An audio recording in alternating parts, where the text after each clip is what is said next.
Vendredi 4 juillet, les salariés de la société Atalian Propreté se présentent pour la seconde fois dans les bureaux de l'entreprise à Aix-en-Provence pour être reçus et entendus par la direction.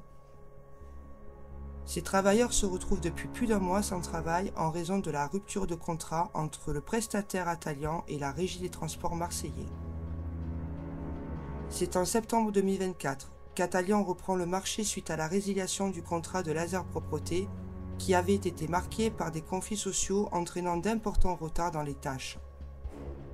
Les salariés avaient été repris dans le plan d'action.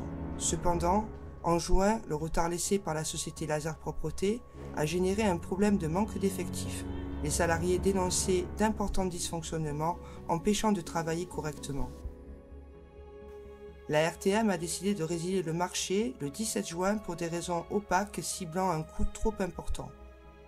Depuis le 20 juin, c'est le groupe Honnête qui a été réquisitionné par le préfet pour assurer la prestation. La direction d'Atalian a déposé plainte pour faux, usage de faux et escroquerie. Les données salariales conduisent à un surcoût de 2,2 millions d'euros du montant du marché par rapport à l'estimation qu'en fait la RTM, eu égard aux prestations à réaliser. La RTM a elle aussi déposé plainte. L'affaire sera traitée au tribunal administratif et au tribunal de commerce. Aujourd'hui, les salariés ont obtenu de continuer à être indemnisés mais restent inquiets quant à leur avenir et pour l'heure ne disposent toujours pas de nouvelles affectations.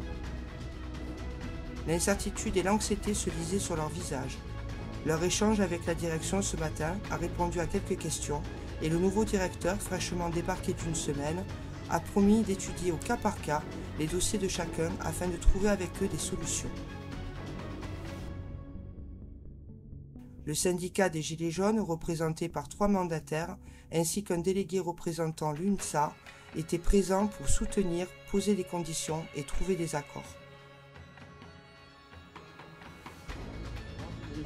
Ils disent victimes de RTM, oui. Mais on sait très bien qu'en ce moment, toutes les usines qui veulent faire, toutes les structures comme ça, qui veulent s'ouvrir leurs fesses, ils sont tous en train de fusionner les uns avec les autres pour niquer tout le monde en fait.